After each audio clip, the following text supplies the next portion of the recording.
A very good morning to all of you. कैसे हैं आप सभी? आशा करता हूं कि मस्त होंगे, ज़बरदस्त होंगे। मैं डॉक्टर अमर एक बार पुनः आपका हार्दिक स्वागत करता हूं इस online platform magnet mind institute पर। बेटा, अपन इकोलॉजी पढ़ रहे थे। इकोलॉजी मतलब पारिस्थितिकी। पारिस्थितिकी के अंदर अपन ने 2 चैप्टर कंप्लीट किए हैं। पहला चैप्टर जो है अपना जीव और समष्टि मतलब ऑर्गेनिज्म एंड पॉपुलेशन। सेकंड जो चैप्टर था वह था अपने इकोसिस्टम, स्ट्रक्चर एंड फंक्शन, पारिस्थितिक तंत्र, संरचना और कार्य। आज मैं आपके सामने लेकर आया हूं इकोलॉजी या पारिस्थितिकी का 3rd चैप्टर। और इस 3rd चैप्टर का जो नाम है बेटा वह है बायोडाइवर्सिटी एंड कंजर्वेशन, जैव विविधता एवं संरक्षण। ठीक है, ध्यान से देखना बेटा, क्या है इस चैप्टर का नाम? जैव विविधता और संरक्षण, बायोडाइवर्सिटी एंड कंजर्वेशन इस चैप्टर का नाम है। चलते अपन बेटा, इस चैप्टर के अंदर अपन बेसिकली क्या क्या रीड करेंगे। इस चैप्टर के अंदर अपन पढ़ेंगे कि बायोडाइवर्सिटी क्या है, उसके क्या क्या स्तर है, लेवल्स ऑफ बायोडाइवर्सिटी, जैव विविधता के स्तर क्या है, इसको अपन लोग डिस्कस करेंगे। इसके बाद देखेंगे कि एक पृथ्वी के ऊपर या जो अपनी पृथ्वी है, अर्थ जो है, उसके ऊपर प्रजातियों की संख्या कितनी है, the number of species on अर्थ। ये टोटली डेटा बेस्ड है। ये जो टॉपिक है ये बेटा टोटली डेटा बेस्ड टॉपिक है। ठीक है, आपको ज्यादा से ज्यादा डेटा जो है वो लर्न करने पड़ेंगे। तीसरा टॉपिक अपन इसके अंदर देखेंगे पैटर्न्स ऑफ बायोडाइवर्सिटी, जैव विविधता के क्या क्या प्रतिरूप है उसके बारे में बात करेंगे। आगे अपन बात करेंगे लॉस ऑफ बायोडाइवर्सिटी कि जैव विविधता की क्षति किस प्रकार से होती है, क्या क्या उसके कारण है। और उसके बाद अंत में अंतपन जो है वह देखेंगे कि बायोडाइवर्सिटी का कंजर्वेशन किस प्रकार से किया जाता है या जो जैव विविधता है उसका संरक्षण करने के क्या क्या तरीके होते हैं। तो चलते हैं बेटा, देखते हैं कि बायोडाइवर्सिटी होती क्या है। What do you mean by biodiversity? ठीक है, बायोडाइवर्सिटी क्या है, क्या मतलब होता है बायोडाइवर्सिटी? बायोडाइवर्सिटी या इसको बोलते हैं बेटा जैव विविधता। बेटा बायोडाइवर्सिटी या जैव विविधता क्या है? बेटा अगर देखो, अगर अपन इस शब्द को तोड़ें तो यहां पर अपने पास 2 वर्ड आते हैं। एक तो आता है बेटा बायो और एक आता है डाइवर्सिटी। Is that clear? एक वर्ड तो आया बेटा बायो और एक वर्ड क्या आया अपने पास? डाइवर्सिटी। और अगर मैं इस जैव विविधता को भी अगर मैं ब्रेक डाउन करूं तो एक वर्ड आया अपने पास जैव और जो दूसरा वर्ड है वह आया अपने पास विविधता। ठीक है बेटा, यहां पर बायो का मतलब क्या है? बायो का मतलब है यहां पर ऑर्गेनिज्म। बायो का मतलब है ऑर्गेनिज्म। और यहां पर जैव का मतलब क्या है बेटा? जीव। आई थिंक आपको एक्सप्लेनेशन हो गया होगा कि क्या बायोडाइवर्सिटी का मतलब होता है कि जीवों के अंदर जो पाई जाने वाली जो विभिन्नताएं हैं या जीवों के अंदर जो भी विभिन्नताएं होती है, डिफरेंसेस होते हैं, उन्हीं को अपन जैव विविधता कहते हैं। क्या कहते हैं? कि जीवों के अंदर पाई जाने वाली, जीवों में पाई जाने वाली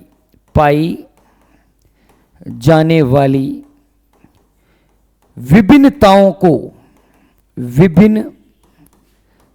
को जैव विविधता कहा जाता है। क्या कहते हैं बेटा?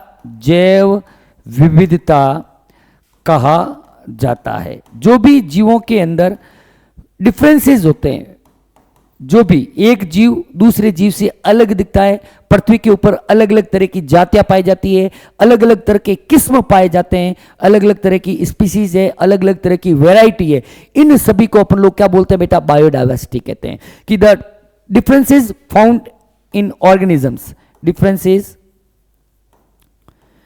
फाउंड इन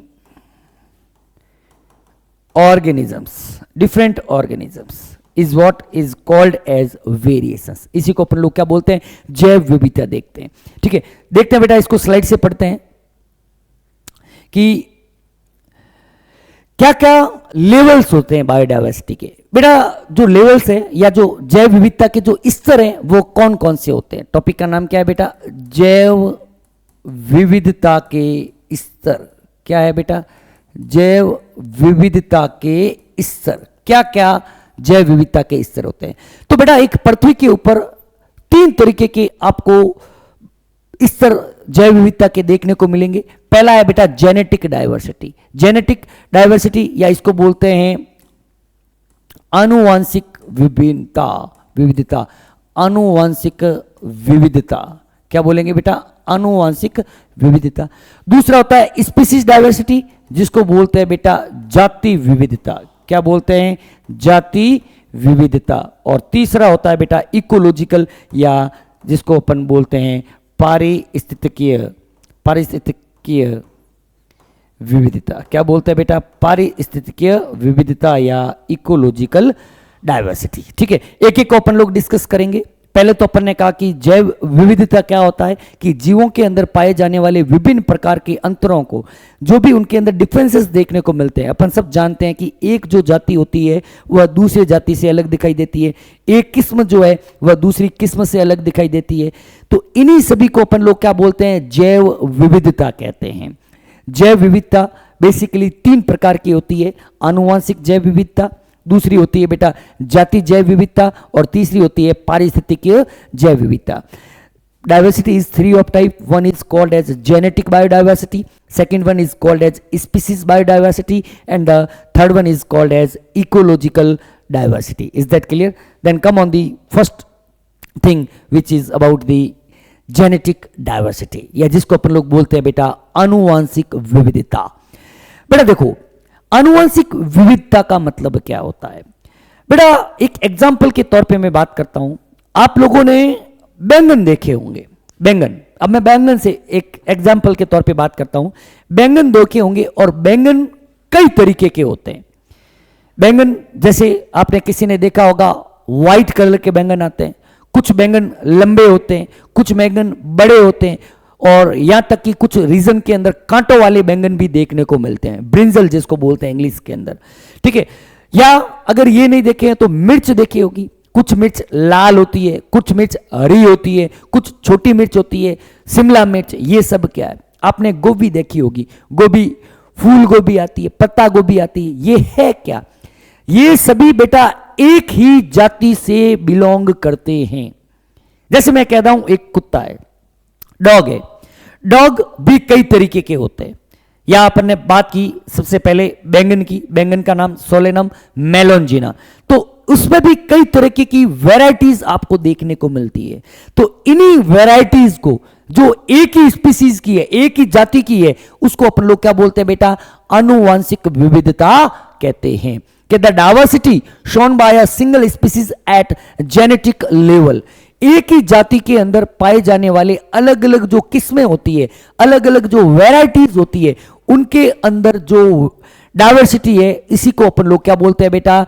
आनुवांशिक विविधता कहते हैं, या इसी को अपन लोग क्या बोलते हैं? जेनेटिक डाइवर्सिटी कहते हैं। बहुत ही अच्छी तरीके से मैंने आपको एग्जाम्पल दिया आपके सामने। जैसे बैंगन कई तरीके के होते हैं, छोटे बैंगन होते हैं, व्हाइट कलर के होते हैं, ऐसे बैंगन भी होते हैं जिनके ऊपर लाइनें लगी होती है, कुछ कांटों वाले बैंगन होते हैं। ये क्या है? स्पीसीज लेवल के ऊपर डाइवर्सिटी, ये स्पीसीज के अंदर ही जेनेटिक लेवल के ऊपर डाइवर्सिटी है, इसी को क्या बोलते हैं बेटा? जेनेटिक डाइवर्सिटी कहते हैं। The diversity shown by a single species at genetic level is what is called as genetic diversity. For example, NCERT ने जो एग्जाम्पल दे रखा है बेटा, राउल्फिया वोमिटोरिया।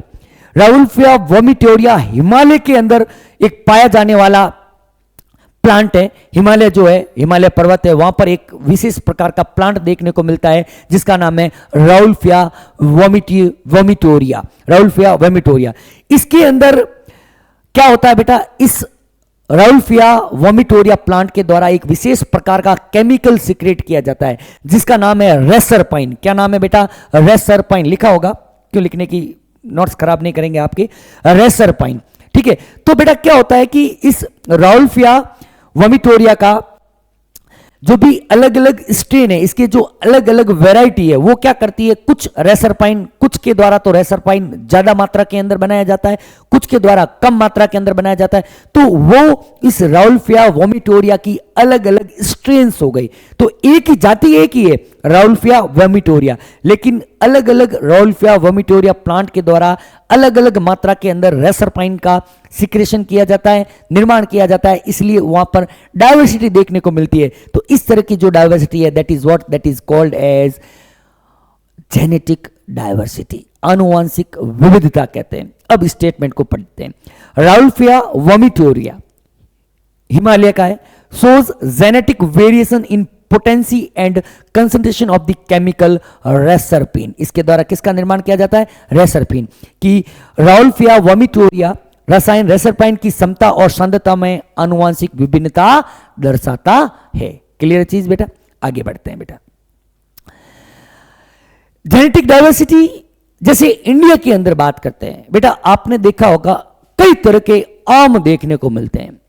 कुछ एग्जाम्पल मैं आपको बता देता हूं। जैसे किसी कोई हमारे यहाँ पर जिस जगह से मैं बिलोंग करता हूं वहां पर लंगड़ा आम आता है। हो सकता है आप जिस जगह से बिलोंग करते हो वहां पे अलग तरह का मैंगो देखने को मिलता है। यहाँ पर लंगड़ा आम होता है, हापुस आम होता है, ठीक है, इलायची आम भी आता है। तो अलग अलग तरह के ये आम की वैरायटी है। या चावल की बात करें, राइस, आप किराने की दुकान पे ऊपर जाओ तो वो आपको 50 रुपए से लेकर 500 रुपए किलो तक के चावल दिखाएगा। है तो चावल ही, लेकिन फिर भी उसके अंदर अलग अलग तरह की वैरायटी देखने को मिलती है। ऐसी वैरायटी किसके कारण डेवलप हुई? ऐसी कारण डेवलप हुई जेनेटिक वेरिएशंस के कारण, आनुवंशिक विभिन्नताओं के कारण। और इसी तरह की जो विविधता है इसको बोलते हैं जेनेटिक डाइवर्सिटी। जैसे कह रहे हैं India has more than 50,000 different strains of rice. India के अंदर चावल की लगभग 50,000 से अधिक किस्में अवेलेबल है। कोई बता सकता है बेटा कि इंडिया की कौन सी ऐसी चावल की किस्म है जिसको अपन ने बायोटेक के अंदर पढ़ा था? और उसके ऊपर एक बहुत शानदार क्वेश्चन भी अपन ने किया था। कोई बता सकता है? जिसके ऊपर पेटेंट लिया था अमेरिका के अंदर कंपनी ने। कंपनी तो नहीं थी अमेरिका में, हाँ कंपनी होगी कोई, बताइए। बासमती चावल, वेरी गुड। क्या है नाम उसका? बासमती। यहां से लेके गए अमेरिका वाले और वहां पर सेमी ड्रॉफ चावल के साथ उसको क्रॉस किया और मार्केट के अंदर बासमती नाम से उसको बेचने लगी। तो भारत में चावल की लगभग 50,000 से अधिक विभिन्न किस्में और आम की लगभग 1,000 किस्में मौजूद है। आम, अलग अलग तरह के आम, जैसे केसर आम देखने को मिलता है, जैसे अल्फांसो आम देखने को मिलता है, जैसे नीलम, जैसे पूसा सूर्या, जैसे चौसा, लंगड़ा जिसको Langra, Totapuri, Mallika, Vanraj, Karanjio, Savaran Jahangir, Motichoor and so on. चावल की भी अलग अलग तरह की वैरायटी देखने को मिलती है। तो ये सब क्या है? एक ही जाति की अलग अलग किस्में हैं और एक ही जाति के अंदर जो डाइवर्सिटी देखने को मिलती है उसे अपन लोग जेनेटिक डाइवर्सिटी कहते हैं। क्वेश्चन पूछ सकते हैं चावल की कितनी किस्में हैं या आम की कितनी किस्में हैं। चावल की कितनी है बेटा? 50,000 और आम की कितनी है बेटा? 1,000। ये चीज ध्यान रखनी है। बड़े आगे चलते हैं। दूसरी डाइवर्सिटी होती है बेटा जातीय विविधता या जिसको बोलते हैं स्पीसीज डाइवर्सिटी।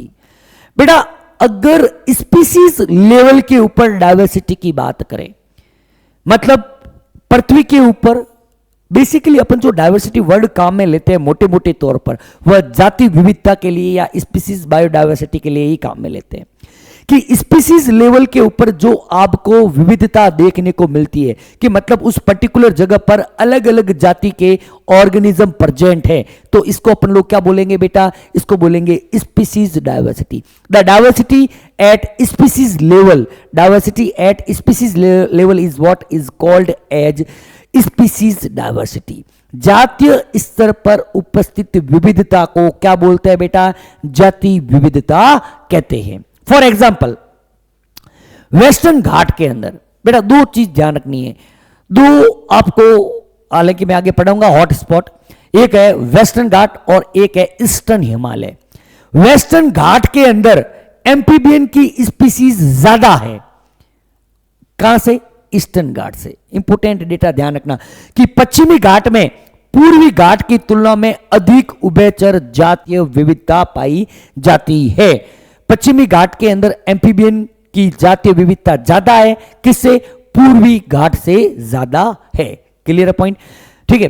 ये वेस्टर्न घाट जो बिल्कुल वेस्ट के तरफ आपको इंडिया के मैप के अंदर देखने को मिलता है, वहां पे कई सारे उभयचर आपको देखने को मिलते हैं। स्पीसीज जो है एम्फीबियंस की वेस्टर्न घाट के अंदर ज्यादा है। ठीक है, नेक्स्ट आगे की तरफ बढ़ते हैं।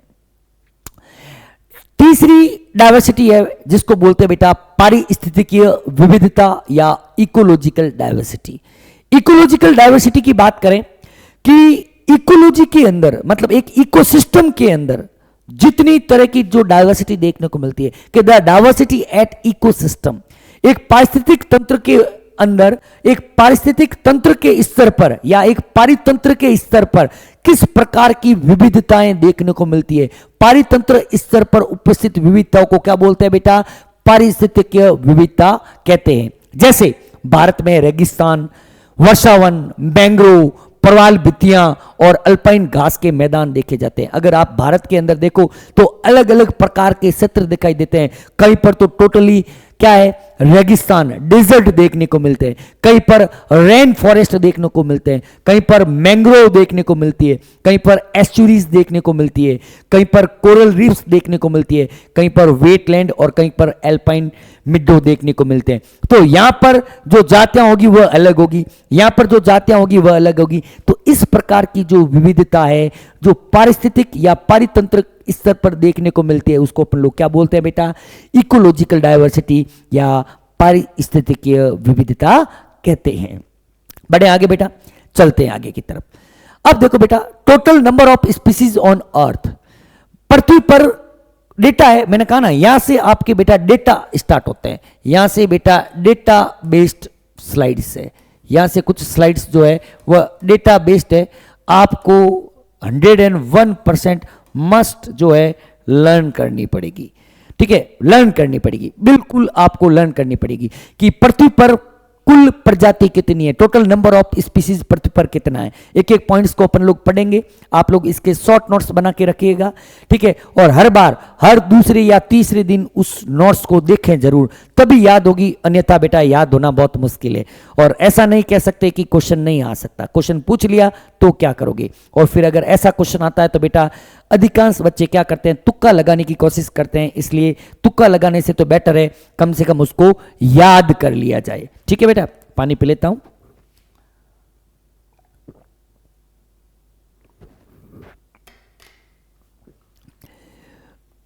देखो बेटा, पहला पॉइंट क्या कहता है? पहला पॉइंट कहता है कि अगर अपन पूरे पृथ्वी की बात करें तो पृथ्वी पर जंतुओं के अंदर जो विविधता है वह पादपों से अधिक है। पहला पॉइंट आई थिंक क्लियर हो जाएगा आपको कि पृथ्वी पर जंतुओं की विविधता पादपों से अधिक है। Animals are more diverse than plant. इतना ही ध्यान रखना है कि जंतुओं की विविधता पादपों से अधिक है। अपन इसके एक एक पॉइंट बना देते हैं अच्छी तरीके से। पहला क्या कहा, पहला पॉइंट क्या कह रहा है कि जंतुओं की विविधता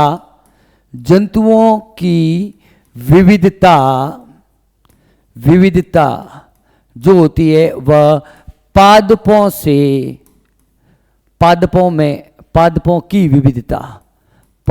की विविधता।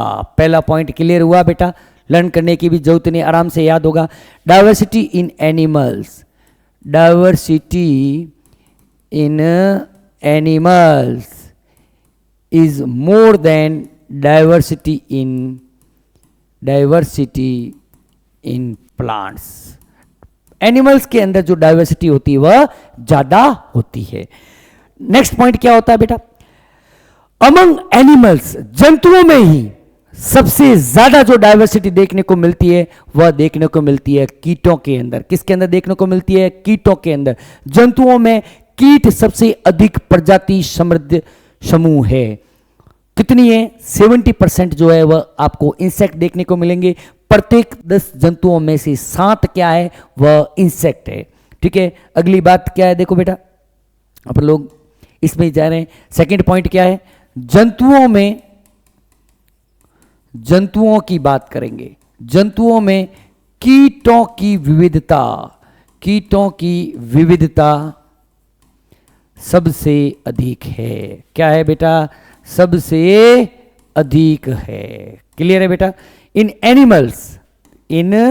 एनिमल्स, इन एनिमल्स, एनिमल्स की बात करें, insect diversity, insect diversity, diversity is maximum, maximum. Clear है बेटा? कितनी है बेटा? ये है लगभग 70%। क्लियर है? पहला पॉइंट क्या कहा अपन ने कि जंतुओं की विविधता पादपों की विविधता से ज्यादा है। दूसरा अपन ने कहा जंतुओं के अंदर सबसे ज्यादा विविध कौन है? सबसे ज्यादा विविध है आपके जंतुओं के अंदर कीट, या जिसको बोलते हैं इंसेक्ट। हर एक 10 में से 7 जो जंतु आपको देखने को मिलेंगे वह कौन होंगे? वो बेटा होंगे आपके इंसेक्ट होंगे। Is that clear? आगे अगला पॉइंट देखते हैं। Number of fungi species is more then the combined total of species of fishes. कवक प्रजातियों की संख्या मछलियों, उभयचर और सरीसृप और स्तनधारियों की प्रजातियों के संयुक्त कुल से भी अधिक है। अगला पॉइंट देखना बेटा, क्या क्या कह रहा है कि जो फंजाई है, फंजाई का जो नंबर है वह वर्टिब्रेट से भी ज्यादा है। अगर अपन पूरे वर्टिब्रेट्स की बात करें तो वर्टिब्रेट्स के अंदर आपके मछलियां हैं, उभयचर है, सरीसृप है और स्तनधारी है। तीसरा पॉइंट क्या है देखना बेटा, इसका जो कवक की विविधता है, कवक, कवकों की विविधता या कवकों में विविधता, विविधता किससे ज्यादा है बेटा? तीनों को मिला दें तो किस किस को मिलाते हैं बेटा? जितने भी वर्टिब्रेट्स होते हैं, मछलियों को मिला दो, उभयचर को, सरीसृप को और मैमल्स को। किस किस को बेटा? मछली प्लस उभयचर, उभयचर प्लस सरीसृप, सरीसृप और प्लस स्तनधारी। इनको मिला दें चारों को तो भी किसकी ज्यादा देखने को मिलती है? कवकों में विविधता ज्यादा देखने को मिलती है। ये 3 पॉइंट अपनी इस स्लाइड से आया। Diversity in fungi is more than diversity in fishes plus diversity in amphibians, amphibians plus diversity in reptiles plus diversity in mammals. इन चारों को अगर मिला दें तो भी कम पड़ती है, इसलिए फंजाई की डाइवर्सिटी इन चारों से क्या है? ज्यादा है। ये पहली स्लाइड से अपनी 3 जो डेटा हैं उसके शॉर्ट नोट्स बना के इस तरीके से रखने हैं आपको। फिर इस ग्राफिकल रिप्रेजेंट को देखना बेटा। इन्वर्टिब्रेट्स के अंदर बात करें, इन्वर्टिब्रेट्स के अंदर सबसे ज्यादा आपको कौन देखने को मिलते हैं बेटा? इंसेक्ट। इंसेक्ट के बाद कुछ और ग्रुप्स आते हैं, उसके बाद आते हैं मोलस्क। इंसेक्ट के बाद कौन आते हैं बेटा? मोलस्क। आप सब जानते हैं कि सबसे बड़ा संघ जो होता है वह आर्थ्रोपोडा होता है। आर्थ्रोपोडा सबसे बड़ा संघ, और दूसरा सबसे बड़ा संघ जो होता है वह मोलस्क का होता है। तो आर्थ्रोपोडा के बाद कौन सा आएगा? मोलस्क का। यह चीज ध्यान रखना। इंसेक्ट के बाद कौन है? मोलस्क का। यह भी अपन पॉइंट लिख सकते हैं बेटा, यहीं पे लिख लेते हैं। चौथा पॉइंट कि इंसेक्ट, और इंसेक्ट के बाद कौन सा आता है बेटा? मोलस्क का। कौन आता है बेटा? मोलस्क का। इसमें डाइवर्सिटी देखने को मिलती है। ठीक है, ये चीज क्लियर है बेटा? ये वाला ग्राफ आपके क्लियर हुआ? ये ग्राफ देखते हैं बेटा। वर्टिब्रेट्स की बात करें तो वर्टिब्रेट्स में सबसे ज्यादा कौन है? फिशेज है। फिशेज के बाद कौन है? बर्ड्स। सबसे ज्यादा कौन है? फिशेज। फिशेज के बाद कौन है बेटा? बर्ड्स। बर्ड्स के बाद कौन है? बर्ड्स के बाद आपको देखने को मिल रहे हैं रेप्टाइल्स। रेप्टाइल्स के बाद कौन है? रेप्टाइल्स के बाद एम्फीबियन, एम्फीबियन, और सबसे बाद कौन आते हैं बेटा? मैमल्स। मतलब ये भी बहुत इंपॉर्टेंट है। सबसे पहले कौन आएगा बेटा? नया स्लाइड लेना पड़ेगा। सबसे ज्यादा कौन है बेटा? इन फिशेज, फिशेज। फिशेज के बाद कौन है? फिशेज के बाद आपके आते हैं फिशेज के, एक मिनट बेटा, फिशेज के बाद कौन है? यहीं से देख लेते हैं, आपके नोट्स बन जाएंगे। फिशेज के बाद आते हैं बेटा, फिशेज के बाद रेप्टाइल्स, रेप्टाइल के नहीं, बर्ड्स, फिर बर्ड्स फिर रेप्टाइल्स आते हैं। फिशेज के बाद बर्ड्स फिर रेप्टाइल्स। फिशेज के बाद है बर्ड्स, बर्ड्स के बाद आते हैं रेप्टाइल्स, सॉरी रेप्टाइल्स। रेप्टाइल्स के बाद बारी आती है बेटा आपके, एनसीईआरटी ने ग्राफ दे रखा है बेटा, ध्यान रखना है। रेप्टाइल्स, रेप्टाइल्स के बाद आती है बारी आपके एम्फीबियन की, और एम्फीबियन के बाद सबसे बाद लास्ट बारी आती है आपके मैमल्स की। एम्फीबियंस, और एम्फीबियंस के बाद आते हैं आपके मैमल्स। तो ये भी आपको ध्यान रखने। सबसे ज्यादा डाइवर्सिटी किस में है बेटा? यहां पर है मछलियों के अंदर। मछलियों के बाद है बेटा पक्षी के अंदर। पक्षियों के बाद है बेटा रेप्टाइल्स। या जिसको बोलते हैं सरीसर्प के अंदर, सरीसर्प के बाद है उभयचर के अंदर, उभयचर के अंदर, और उभयचर के बाद कौन आते हैं बेटा आपके स्तनधारी आते हैं।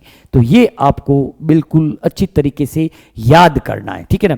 मछली के बाद पक्षी, पक्षी के बाद सरीसर्प, सरीसर्प के बाद उभयचर, और उभयचर के बाद स्तनधारी।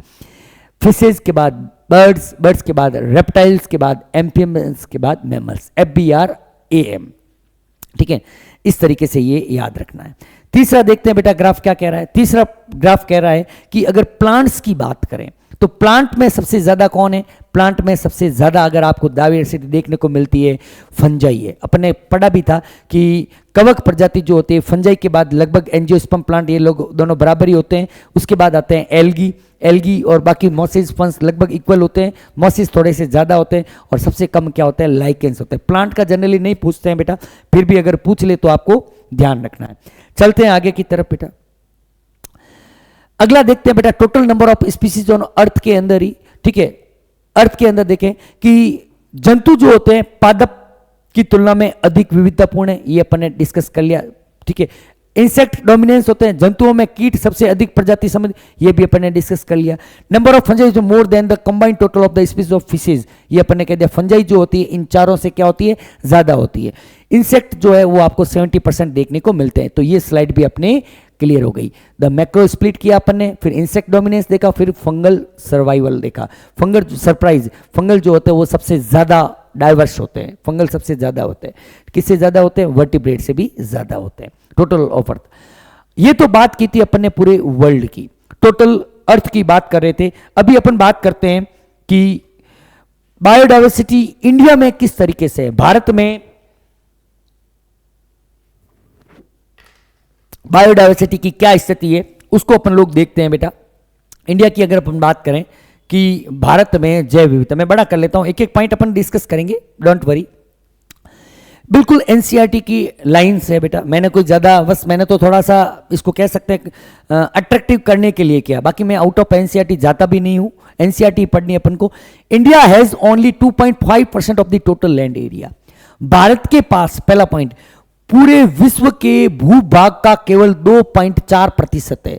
भारत के पास पूरे विश्व के भूभाग का केवल कितना है बेटा, 2.4%। लेकिन प्रजाति विविधता कितनी है बेटा, 8.1%। क्या पहला पॉइंट है कि Bharat, India has the 2.4% of the world's land area. Bharat के पास पूरे विश्व का जो भी लैंड एरिया है उसका केवल कितना है, 2.4%। लेकिन जातीय विविधता कितनी है, 8.1% है। India is one of the 20 mega diversity country. Bharat 12 महाविविधता वाले देशों में से एक है। भारत 12 महाविविधता वाले देशों में से एक है। Nearly 45,000 species of plants and twice as many of people of animal. लगभग 45,000 जातियां पादपों की और लगभग 90,000 जातियां जंतुओं की अपने इंडिया के अंदर पाई जाती है। प्लांट है 45,000 और जंतु लगभग कितने हैं, 90,000 प्रकार के जंतु अपने इंडिया के अंदर देखने को मिलते हैं। अप्लाइंग मेज global estimates, India would have more than 1 lakh plant species and 3 lakh animal species. ये एक और है कि मे के वैश्विक अनुमानों को लागू करने पर भारत में 1 लाख से अधिक पादप प्रजातियां और 3 लाख से अधिक प्रजातियां होगी। ठीक है ना, ये कॉन्सेप्ट है, दो डेटा अलग अलग है। जो भी एनसीईआरटी के अंदर है, आपको जिस तरीके से क्वेश्चन आता है उस तरीके से आपको आंसरिंग करना है। ये देखो बेटा क्या कह रहे हैं कि ये क्या कह रहा है, एक मिनट, हाँ बेटा, जस्ट एक मिनट, ठीक है। ये डेटा क्या कह रहा है, पहला कहा अपन ने कि इंडिया के पास टोटल लैंड एरिया कितना है, 2.4%, जबकि डाइवर्सिटी कितनी है बेटा, 8.1%। ये चीज आपको ध्यान रखनी है, ठीक है। बाकी और ज्यादा कोई इंपोर्टेंट नहीं है। फिर देखो बेटा, वैश्विक प्रजाति विविधता, प्रोकैरियोटिक की बात करें। पहली बात तो प्रोकैरियोटिक होते क्या है बेटा, ऐसे जीव, हालांकि अपन साइटोलॉजी जब 11th क्लास की शुरू करेंगे उस समय मैं बताऊंगा, अभी आपको मैं बता दूं, ऐसी कोशिका जिसमें झिल्ली युक्त संरचनाएं जो होती है वह अनुपस्थित होती है। उनका जो न्यूक्लियस होता है उसके चारों तरफ न्यूक्लियर मेम्ब्रेन नहीं होती है, ठीक है। ऐसी कोशिका को अपन असीम केंद्र की कोशिका या प्रोकैरियोटिक कोशिका कहते हैं। प्रोकैरियोटिक को हिंदी में क्या बोलते हैं बेटा? असीम केंद्र की कोशिका कहते हैं। क्या कहते हैं बेटा? असीम केंद्र की कोशिका।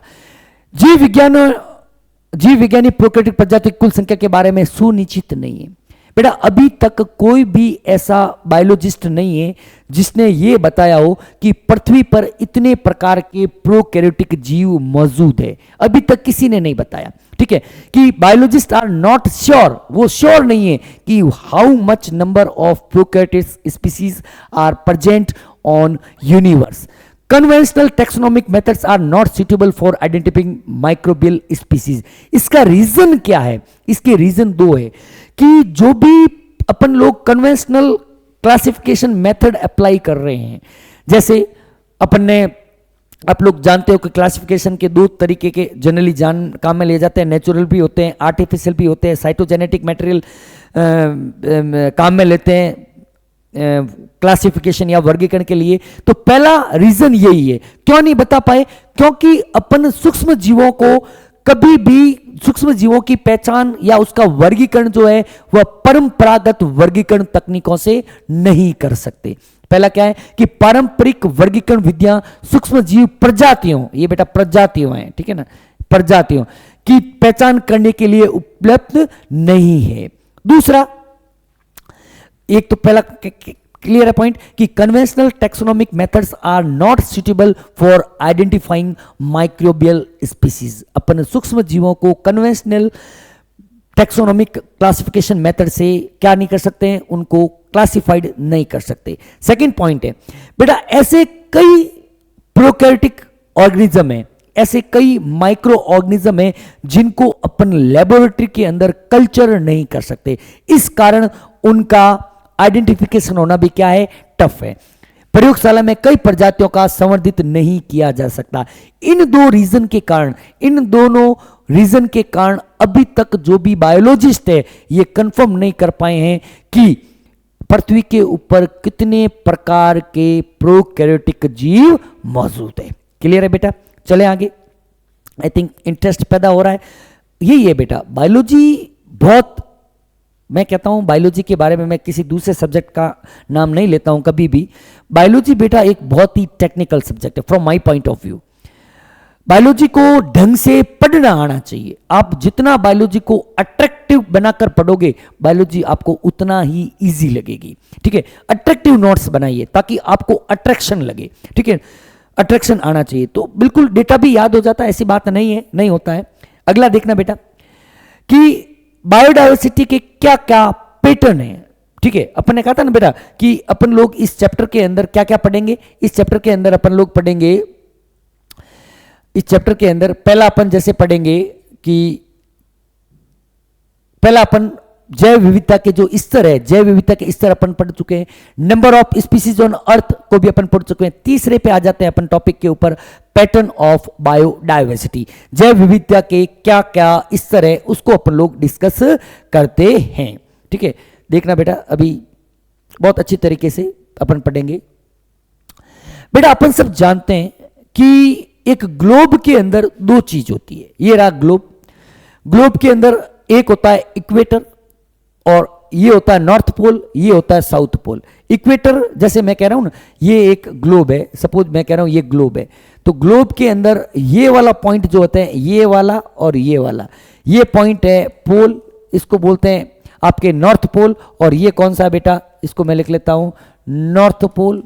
और ये कौन सा है बेटा, ये है आपके साउथ पोल, साउथ पोल। और यहां से एक बीच से लाइन निकलती है, ठीक है। इस लाइन को अपन लोग बोलते हैं बेटा इक्वेटर। क्या बोलते हैं बेटा, इक्वेटर। क्या बोलते हैं, इक्वेटर।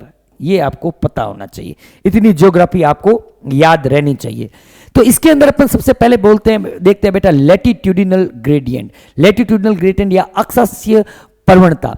तो बेटा अपन सब जानते हैं कि जैसे जैसे अपन इक्वेटर से इक्वेटर से जैसे जैसे अपन लोग इक्वेटर से ध्रुवों की तरफ जाते हैं, इक्वेटर से जैसे जैसे मैं ध्रुवों की तरफ जाता हूं, जातीय विविधता क्या होगी, कम होगी।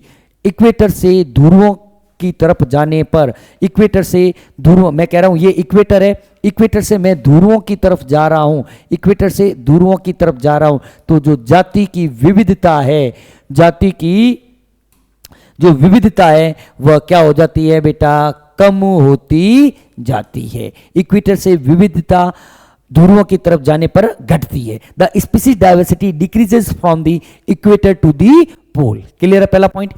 The tropical have more species than the temperate और पोल रीजन। ट्रॉपिकल जो रीजन होते हैं, ट्रॉपिकल रीजन जिसका लैटिट्यूडनल रेंज जो आती है 23.5 north to 23.5 south, north to south जो ट्रॉपिकल रेंज आती है, ट्रॉपिक रेंज आती है, उसकी डाइवर्सिटी टेम्परेट रीजन या पोलर रीजन से क्या होती है, ज्यादा होती है। एनसीईआरटी ने लिख रखा है, ध्यान से देखना, कि भूमध्य रेखा से ध्रुवों की तरफ जाने पर, भूमध्य रेखा से ध्रुवों की ओर जाने पर प्रजाति विविधता क्या होती है, घटती है। और उष्ण कटिबंधीय की में शीतोष्ण या ध्रुवीय क्षेत्रों की तुलना में अधिक प्रजातियां पाई जाती है। उष्ण कटिबंधीय क्षेत्रों की विविधता क्या होती है, ज्यादा होती है। क्लियर है पॉइंट। 2 पॉइंट पढ़े अपन ने कि भूमध्य रेखा से ध्रुवों की तरफ जाने पर विविधता क्या होगी, विविधता घटेगी, और उष्ण कटिबंधीय क्षेत्रों की जो होती है जातीय विविधता ज्यादा होती है। बेटा अगर जनरल टर्म में अपन बात करें, बार बार अपन विविधता वर्ड लेंगे, तो विविधता का मतलब अपन जातीय विविधता से देखते हैं। विविधता का मतलब अपन किसी मतलब देखते हैं बेटा, जातीय विविधता का, कि स्पीसीज डाइवर्सिटी जनरल टर्म्स के अंदर अपन काम में लेते हैं स्पीसीज डाइवर्सिटी को। आगे बढ़ते हैं बेटा, आगे बढ़ते हैं। Next slide. Example of latitudinal gradients. अक्षांशीय प्रवणता के कुछ उदाहरण देख रखे हैं। जैसे पक्षी प्रजातियों की संख्या की बात करें बेटा, एक कोलंबिया एक भूमध्य रेखा के पास है, लगभग उसकी 1400 प्रजातियां देखने को मिलती है। भारत में उष्णकटिबंधीय में 1200 पक्षी प्रजातियों की देखने को मिलती है। न्यूयॉर्क, कोलंबिया एक देश का नाम है, कोलंबिया के अंदर पक्षियों की लगभग 1400 प्रजातियां हैं। भारत के अंदर लगभग 1200 प्रजातियां हैं। न्यूयॉर्क के अंदर लगभग 105 प्रजातियां हैं, और ग्रीनलैंड के पास लगभग कितनी है बेटा, 56 प्रजातियां देखने को मिलती है।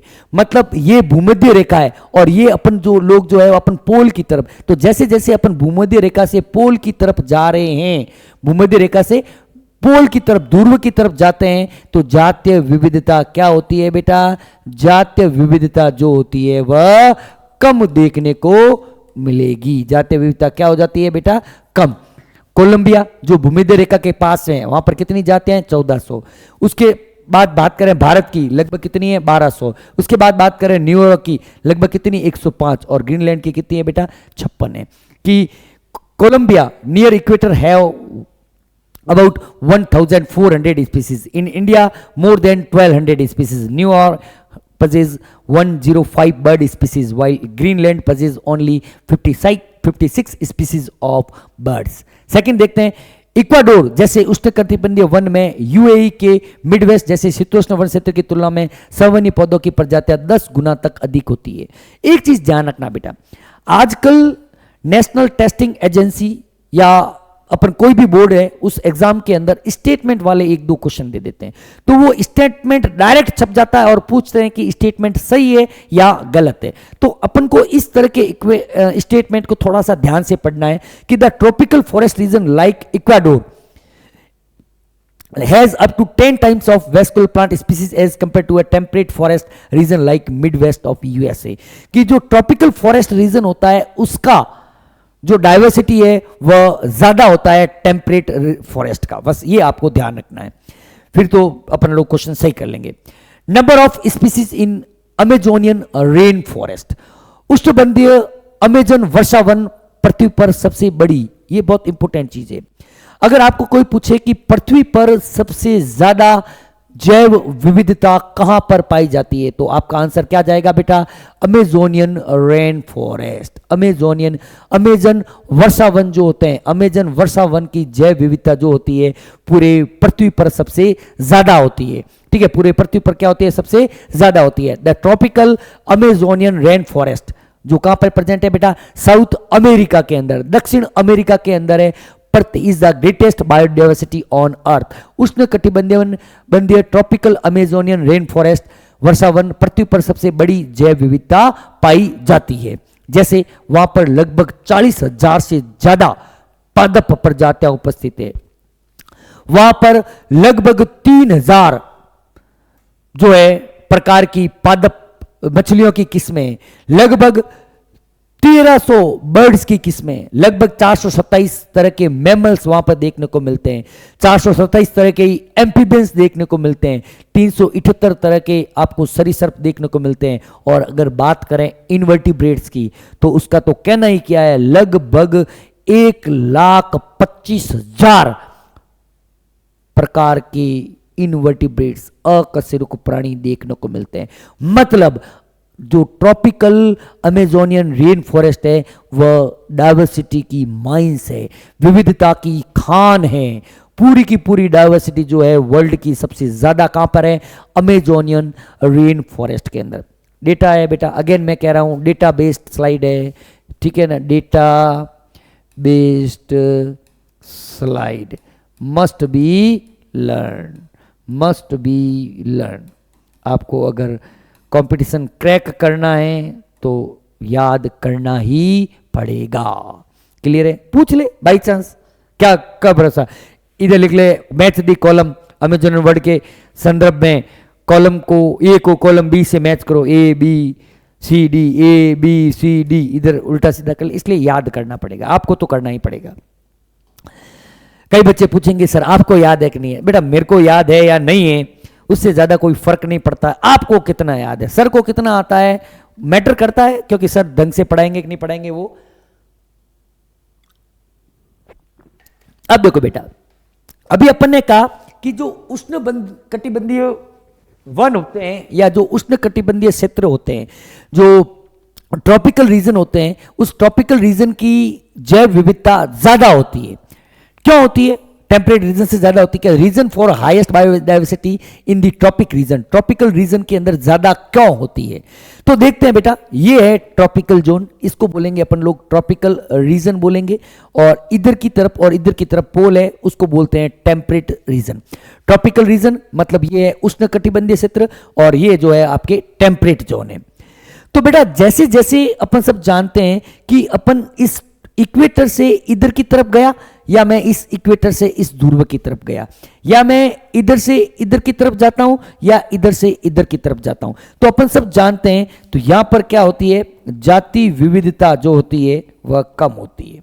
ये तो मैंने आपको बताया, यहां पे जाति विविधता कम, और इधर भी जाने पर क्या होती है बेटा, जाति विविधता जो होती है वह कम होती जाती है। पर होती क्यों है?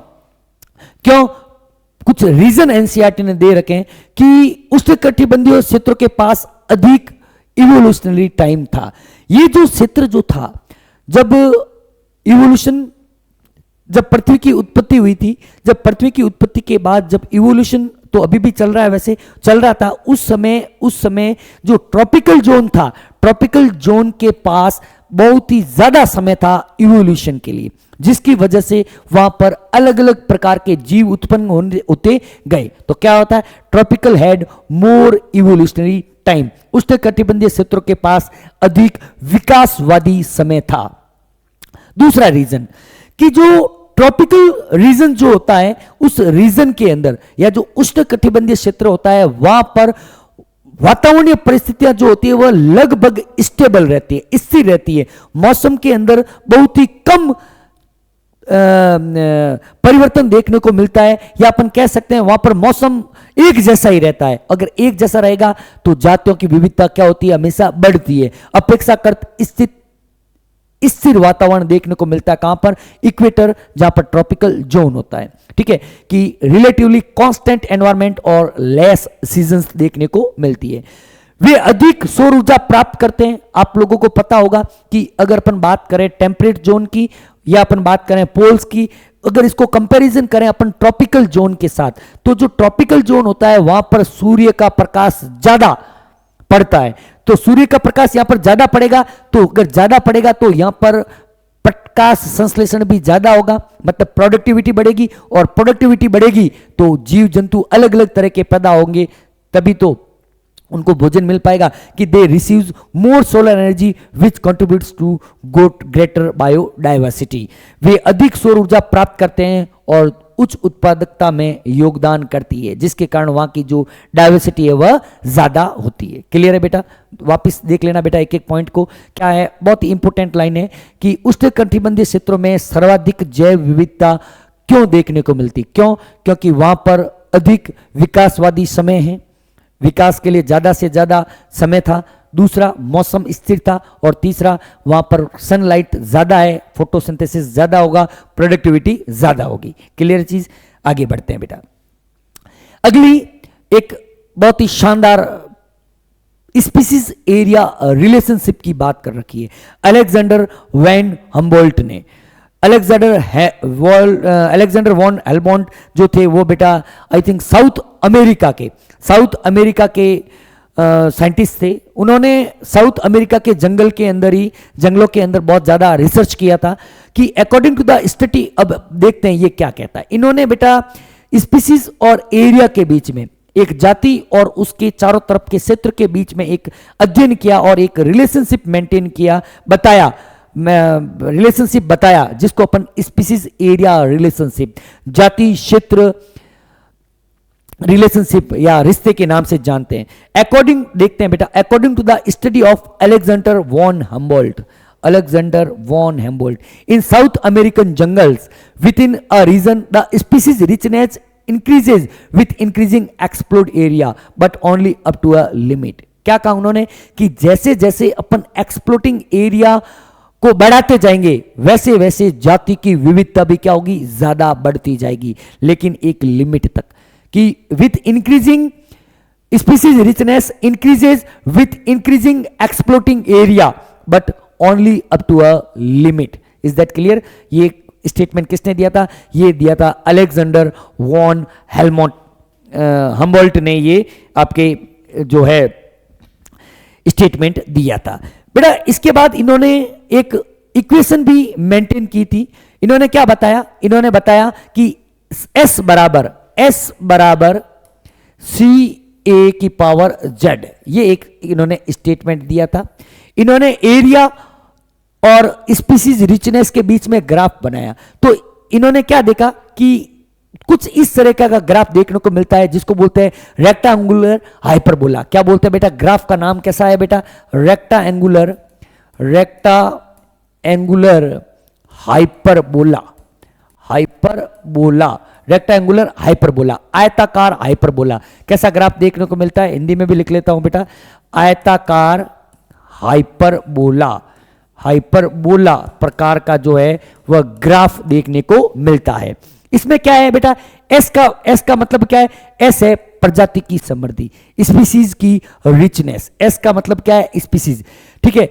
ए क्या है? ए है आपके क्षेत्र या एरिया।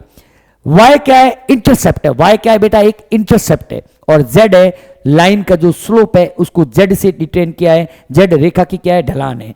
लॉगरिथम पहना पर संबंध एक सीधी रेखा में आएगा बेटा। लॉग एस बराबर, अगर इन सबका लॉग ले ले तो क्या हो जाएगा बेटा? लॉग एस बराबर लॉग सी प्लस जेड आगे आ जाएगा Z log A. Is that clear? क्योंकि गुणा में होने पर लॉग एस हो जाता है, तो आपको फॉर्मूला जो मिल जाएगा लॉग एस बराबर log C plus Z log A. बस इतना ही ध्यान रखना है, बाकी इससे रिलेटेड मैथमेटिकल क्वेश्चन किसी भी तरह का आपके नहीं आएगा। Is that clear? अब जेड की जो वैल्यू होती है, जेड अलग अलग होता है, ठीक है। जनरली अगर स्मॉल एरिया है, छोटे क्षेत्रों के लिए जेड का मान 0.1 से 0.2 होता है। जेड क्या है बेटा? जेड यहां पर रेखा की ढलान या प्रतिगमन गुणांक कहते हैं। स्लोप ऑफ द लाइन है, या it is also known as regression of coefficient. इसकी जो वैल्यू होती है, अगर छोटा रीजन है तो z की वैल्यू 0.1 से 0.2 के बीच मानते हैं। लेकिन अगर क्षेत्र बड़ा है, जैसे पूरे के पूरे महाद्वीप के लिए अपन कैलकुलेट करना चाहते हैं, तो z का मान 0.6 से 1.2 के करीब होता है। छोटा क्षेत्र है कितना होगा? 0.1 से 0.2। बड़ा क्षेत्र है 0.6 से 1.2। उदाहरण के लिए विभिन्न महाद्वीपों के उष्णकटिबंधीय वनों में फलाहारी पक्षियों और स्तनधारियों के लिए जेड का मान कितना है? 1.15। पूछ सकते हैं बेटा। अगेन कह रहा हूं कि मैंने इस चैप्टर के अंदर जितनी भी, अगर आप लोग एनसीईआरटी बुक से इस चैप्टर को पढ़ने की कोशिश करें, और करनी भी चाहिए बेटा, आप लोग चाहे किसी भी टीचर से पढ़ रहे हैं, मैं कभी नहीं कहूंगा कि I am the best, L is, सभी बेस्ट हैं, एनसीईआरटी सबसे महा बेस्ट है। एनसीईआरटी बुक को जरूर पढ़ें, चाहे आप किसी भी टीचर से पढ़ें, एनसीईआरटी बुक बेटा आपको जरूर जरूर पढ़नी है, ठीक है। तो जेड अगर छोटा है, छोटा क्षेत्र है तो जेड का मान है 0.1 से 0.2, और अगर बड़ा क्षेत्र है तो हो सकता है 0.6 से 1.2। और उष्णकटिबंधीय फलाहारी पक्षियों और स्तनधारियों के लिए जेड का मान दे रखा है, जेड का मान 1.15। क्लियर है चीज। फिर बात करते हैं इंपोर्टेंस ऑफ स्पीसीज डाइवर्सिटी। बेटा डाइवर्सिटी या जातीय विविधता का क्या इंपोर्टेंस है, ठीक है। एक साइंटिस्ट थे जिनका नाम था डेविड टिल्मान। डेविड टिल्मान, क्या नाम था बेटा? डेविड टिल्मान। उन्होंने क्या बताया कि plots with more species show less year two year variation in total biomass. अगर डाइवर्सिटी ज्यादा होगी तो उस क्षेत्र का जो है बायोमास भी क्या होगा? ज्यादा होगा। उस क्षेत्र की प्रोडक्टिविटी क्या होगी? ज्यादा होगी। रोजगार वगैरह सब कुछ वहां पर ज्यादा से ज्यादा देखने को मिलेगा। तो according to David Tilman, plots with more species show less year to year variation in total biomass. Increased diversity contribute to higher productivity. It is essential for ecosystem health and survival of human race. Diversity का सीधा संबंध जो है वह देखने को मिलता है प्रोडक्टिविटी से। जिस क्षेत्र की डाइवर्सिटी ज्यादा होती है उस क्षेत्र का आपको प्रोडक्टिविटी है वह क्या देखने को मिलेगी बेटा? ज्यादा देखने को मिलेगी। क्लियर है चीज? देखते हैं बेटा आगे। एक बहुत ही फेमस हाइपोथेसिस है, बहुत ही फेमस हाइपोथेसिस है बेटा, ध्यान से इसको पढ़ना। इस हाइपोथेसिस का नाम है rivet popper hypothesis. Rivet popper hypothesis. It is analogous used to understand the importance of diversity. Biodiversity के इंपोर्टेंस को समझने के लिए एक साइंटिस्ट थे जिनका नाम था Paul Ehrlich. Paul Ehrlich, Paul Ehrlich, EHRLICH। Paul Ehrlich ने क्या दी थी बेटा? Rivet proper hypothesis, popper hypothesis दी थी, ठीक है। किसको समझाने के लिए? इसने स्पीसीज डाइवर्सिटी के इंपोर्टेंस को समझाने के लिए राइवेट पॉपर हाइपोथेसिस दी गई थी। किसने दी थी बेटा? पॉल एहरिल्च ने दी थी।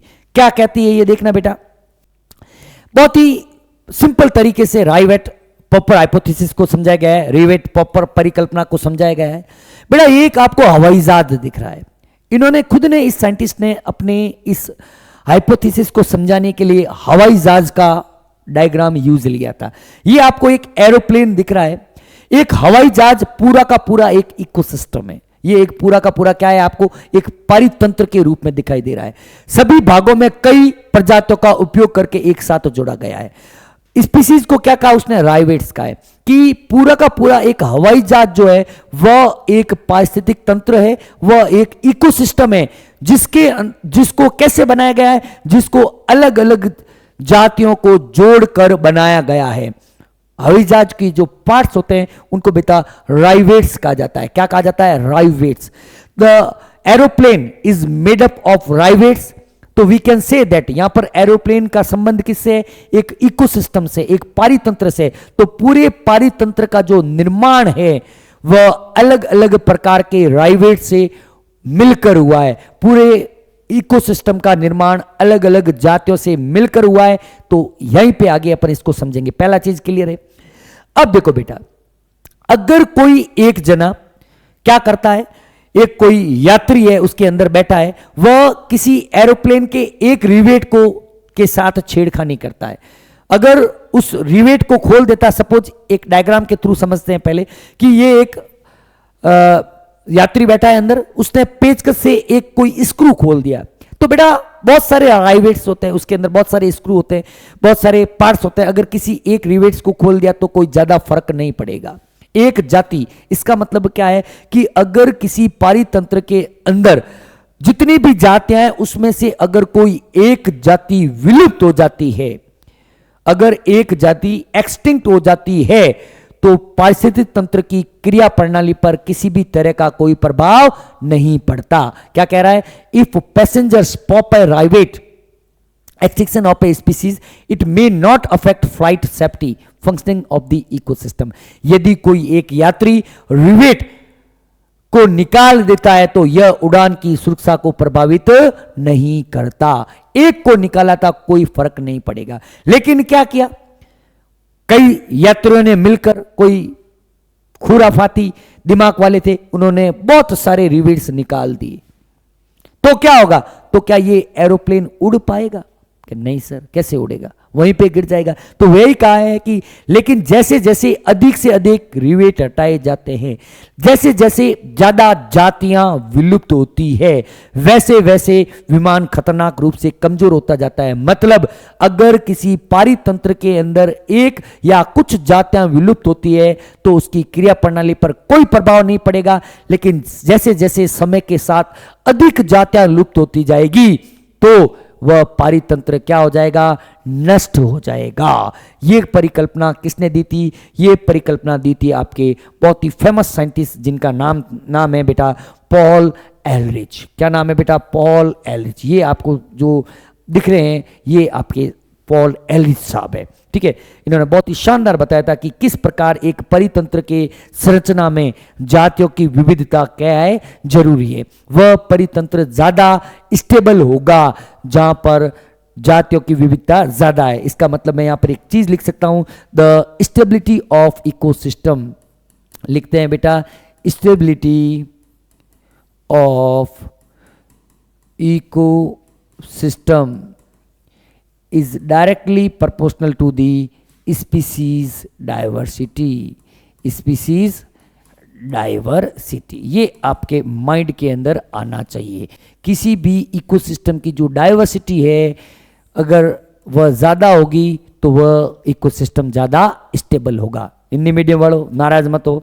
हमारे क्या सर के हिंदी मीडियम वाले बच्चे बेटे कह देते हैं कि सर आप तो इंग्लिश में ज़्यादा करते हो। तब मैं खुद बड़ी मेहनत करके स्लाइड हिंदी और इंग्लिश दोनों मीडियम में बना के लाता हूं। आपने देखा होगा हिंदी मीडियम की भी स्लाइड लाता हूं और इंग्लिश मीडियम का भी मैटर लेके आता हूं, ताकि आपको बच्चों को ज्यादा से ज्यादा, हिंदी मीडियम वालों को फायदा। इंग्लिश मीडियम वालों आपके लिए तो मैटर गूगल पे सर्च मारो, बहुत पढ़ा है, बहुत पढ़ा है। लेकिन हिंदी मीडियम में बहुत कम देखने को मिलता है, बहुत ज्यादा ढूंढना पड़ता है। इसलिए हिंदी मीडियम वालों अच्छे तरीके से अब आप ये शिकायत नहीं दे सकते, नहीं कह सकते कि हमारे पास मैटर नहीं है।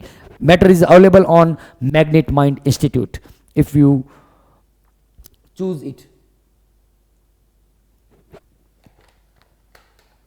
क्या कह रहा हूं? हिंदी मीडियम वालों के लिए बात कर रहे थे। तो स्टेबिलिटी ऑफ इकोसिस्टम मतलब पारितंत्र का स्थायित्व जो होता है, पारितंत्र का स्थायित्व वह डायरेक्टली समानुपाती होता है किसकी? जातीय विविधता के। किसके समानुपाती होता है? जातीय विविधता के। इसका मतलब जैसे, ये भी आपको ध्यान रखना है, इसका मतलब जैसे जैसे जातीय विविधता बढ़ती है, जैसे जैसे जातीय विविधता बढ़ती है वैसे वैसे क्या होगा बेटा?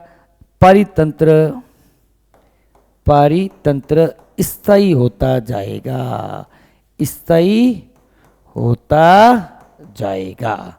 और अगर जातीय विविधता घटती है तो पारितंत्र क्या हो जाएगा? अस्थायी होता जाएगा। क्लियर है बेटा? आगे देखो बेटा, आई थिंक पूरे हो गया। चलो वेरी गुड। अच्छा अगला और है कुछ कि loss of rivet on the wings की स्पीसीज। एक बहुत इंपॉर्टेंट चीज है बेटा, अगर विमान के अंदर कोई अंदर की तरफ कोई स्क्रू था, अगर किसी यात्री ने वो स्क्रू खोल दिया, विमान के अंदर था, तो क्या होगा बेटा? तो ज्यादा फर्क नहीं पड़ेगा। जैसे एक जो कुर्सी का हैंडल था उसके ऊपर कोई यात्री बैठा, खुरापाती था, उसने क्या किया? इस कुर्सी के हैंडल के स्क्रू को निकाल दिया, तो क्या मुझे बताओ विमान की कार्य प्रणाली पर किसी प्रकार का फर्क पड़ेगा? नहीं। देखना पहले, मैं आगे आऊंगा इस कॉन्सेप्ट पे। लेकिन अगर उसने जो पंख थे उस पंख के स्क्रू निकाल दिए, उस पंख के स्क्रू निकाल दिए, तो क्या होगा? तो विमान पूरा का पूरा डैमेज हो जाएगा। अब यहां पर जो स्क्रू है, जिस मेन स्क्रू को उसने क्या कहा है? की स्पीसीज का है कि द लॉ, अब अपन इसको पढ़ते हैं की स्पीसीज में बात बताता हूं कि लॉस ऑफ राइवेट्स ऑन विंग्स।